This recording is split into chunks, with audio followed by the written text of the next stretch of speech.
ओम नमः शिवाय। प्रिय भक्तगणों, आपका स्वागत है। श्रावण मास के शुक्ल पक्ष की तृतीया को श्रावणी तीज कहते हैं, परंतु ज़्यादातर लोग इसे हरियाली तीज या छोटी तीज के नाम से जानते हैं। यह त्यौहार मुख्य रूप से उत्तर भारत में मनाया जाता है। इस दिन स्त्रियां माता पार्वती जी और भगवान शंकर जी की पूजा करती हैं।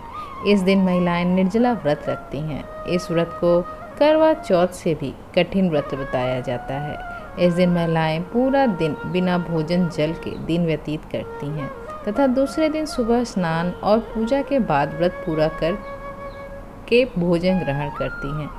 इसी वजह से इस व्रत को करवा चौथ से भी कठिन माना जाता है। वर्ष 2023 में हरियाली तीज व्रत 19 अगस्त दिन शनिवार को मनाया जा रहा है। इस दिन जगह जगह झूले पड़ते हैं। इस त्यौहार में स्त्रियां व्रत रखकर भगवान भोलेनाथ के साथ ही माता पार्वती और श्री गणेश की पूजा करती हैं। कहा जाता है कि जो भी महिला इस हरियाली तीज का व्रत करती है, मनोकामना पूर्ण होती है। पति की लंबी उम्र, अटल सौभाग्य का आशीर्वाद मिलता है।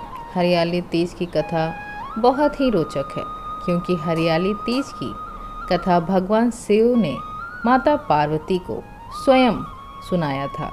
साथ ही कहा जाता है कि इस दिन भगवान भोलेनाथ माता पार्वती की तपस्या से प्रसन्न होकर उन्हें आशीर्वाद स्वरूप स्वीकार किया था। हरियाली तीज के दिन अनेक स्थानों पर मेले लगते हैं और माता पार्वती की सवारी बड़े धूमधाम से निकाली जाती है। आइए सुनते हैं तीज व्रत की कथा। आपने अभी तक चैनल को सब्सक्राइब नहीं किया है तो कृपया सब्सक्राइब कर लें। तो सुनते हैं कथा। शिव जी कहते हैं, हे पार्वती, बहुत समय पहले तुमने हिमालय पर मुझे वर के रूप में पाने के लिए घोर तप किया था। इस दौरान तुमने अन्न जल त्याग कर सूखे पत्ते चबाकर दिन व्यतीत किए थे।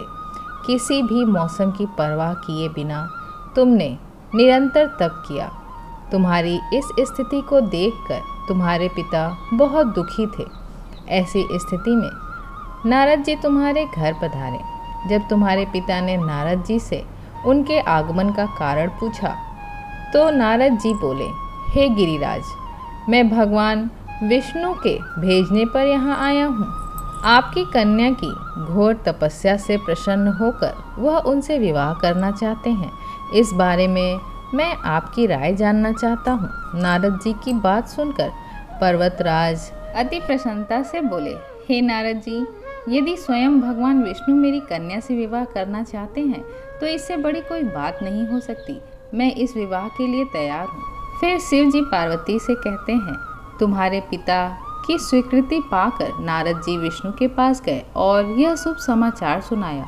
लेकिन जब तुम्हें इस विवाह के बारे में पता चला तो तुम्हें बहुत दुख हुआ। तुम मुझे यानी कैलाशपति शिव को मन में अपना पति मान चुकी थी।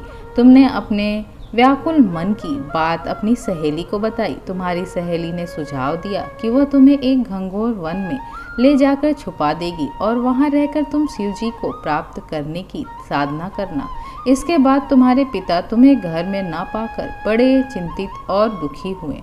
वह सोचने लगे कि यदि विष्णु जी बारात लेकर आ गए और तुम घर में ना मिली तो क्या होगा।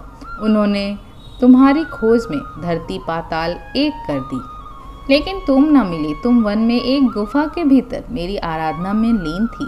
भात पद तृतीया शुक्ल को तुमने रेत से एक शिवलिंग का निर्माण कर मेरी आराधना की, जिससे प्रसन्न होकर मैंने तुम्हारी मनोकामना पूर्ण की। इसके बाद तुमने अपने पिता से कहा कि पिताजी, मैंने अपने जीवन का लंबा समय भगवान शिव की तपस्या में बिताया है और भगवान शिव ने मेरी तपस्या से प्रसन्न होकर मुझे स्वीकार भी कर लिया है।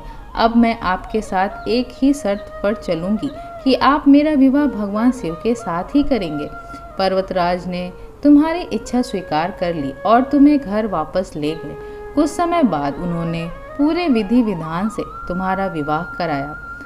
शिव जी ने कहा, इसके बाद हे पार्वती, तृतीया को तुमने मेरी आराधना करके जो व्रत किया था उसी के परिणाम स्वरूप हम दोनों का विवाह संभव हो सका। इस व्रत का महत्व यह है कि मैं इस व्रत को पूर्ण निष्ठा से करने वाली प्रत्येक स्त्री को मनोवांछित फल देता हूँ। भगवान शिव ने पार्वती जी से कहा कि इस व्रत को जो भी स्त्री पूर्ण श्रद्धा से करेगी उसे तुम्हारी तरह अचल सुहाग प्राप्त होगा।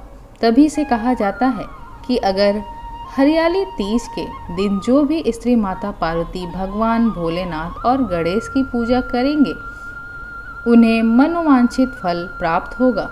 भगवान भोलेनाथ बहुत ही जल्दी प्रसन्न होने वालों में से एक देवता हैं। मन लगाकर विधि विधान से इनकी पूजा करने पर अवश्य ही आशीर्वाद प्राप्त होता है। भविष्य पुराण में देवी पार्वती स्वयं कहती हैं कि हरियाली तीज का व्रत करने से महिलाओं को सुहाग और सौभाग्य की प्राप्ति होती है।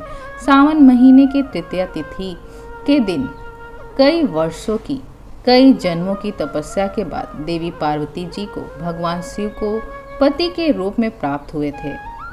इसलिए हरियाली तीज का व्रत पूजन बहुत महत्वपूर्ण है।